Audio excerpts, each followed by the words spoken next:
السلام علیکم ورحمۃ اللہ وبرکاتہ۔ بعثت رسول کا بنیادی پیغام کیا ہے؟ آپ صلی اللہ علیہ وسلم کو جو بھیجا گیا ہے اس کا پیغام کیا ہے؟ آپ علیہ الصلاۃ والسلام اس دنیا میں کیوں آئے اور کس پیغام کو لائے؟ امت مسلمہ کو، امت محمدیہ کو اس پیغام کو یاد رکھنا ہے اور اس پیغام کو ساری دنیا کے سامنے پیش کرنا، ساری دنیا کے سامنے عام کرنا ہے۔ محمد بن عبداللہ جب دنیا میں تشریف لائے تو ہر چیز تعریف کرنے لگی، اس لیے محمد نام رکھا ہے۔ ان کے دادا عبد المطلب فرماتے تھے، کسی نے پوچھا کہ یہ نام آپ نے کیوں رکھا؟ کہا کہ اللہ رب العزت آسمانوں میں بھی ان کی تعریف ہو اور زمین پر بھی ان کی تعریف ہو۔ آپ صلی اللہ علیہ وسلم کے بعثت کا مقصد اللہ نے قرآن پاک میں ذکر فرمایا ہے، هو الذي أرسل رسوله بالهدى ودين الحق ليظهره على الدين كله، یعنی اللہ تعالی نے حضرت صلی اللہ علیہ وسلم کو ہدایت اور سچے دین کے ساتھ بھیجا تاکہ وہ اس دین کو تمام دینوں پر غالب کر دے، اس دین کو تمام دینوں پر غالب کر دے۔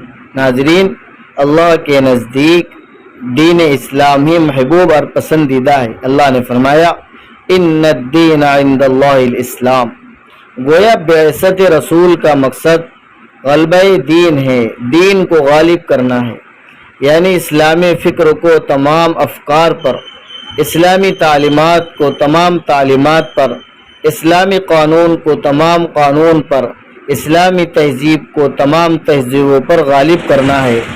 بعثت رسول کا مرکزی پیغام ہے علمی، فکری اور سیاسی اور اقتصادی بنیاد پر اسلام کی فوقیت منوانا امت کا منصب فریضہ ہے۔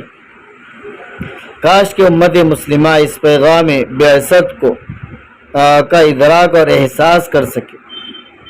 حضور صلی اللہ علیہ وسلم کی ولادت باسعادت ماہ ربیع الاول کی ہوئی۔ ہمارے ناظرین، آپ کی ولادت کا دن 12 ربیع الاول کو بتلایا جاتا ہے، لیکن اس میں علماء کا اختلاف ہے۔ علماء کہتے ہیں کہ آپ صلی اللہ علیہ وسلم کی ولادت کا دن 8 ربیع الاول ہے، بعض کہتے ہیں 9 ربیع الاول ہے۔ یہ الگ الگ اختلاف ہے، اس لیے ہمیں اس چیز پر دھیان دینا ہے جو آپ صلی اللہ علیہ وسلم نے ہمیں لائے اور عطا فرمائی ہے۔ آپ صلی اللہ علیہ وسلم سے ہمیں کس قدر محبت ہو۔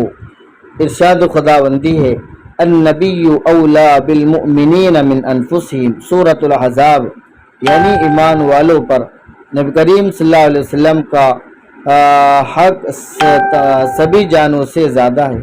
اس لیے امت پر آپ صلی اللہ علیہ وسلم کے 5 حق ہیں۔ امت پر حضور صلی اللہ علیہ وسلم کے 5 حق ہیں۔ نمبر 1، آپ پر ایمان لانا۔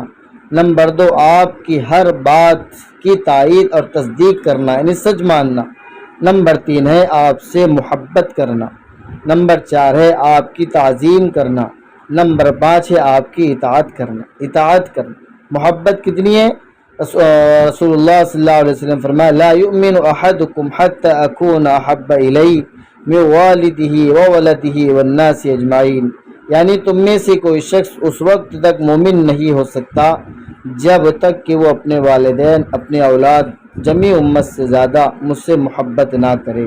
اس لیے آپ صلی اللہ علیہ وسلم سے ہمیں سچی پکی محبت ہو۔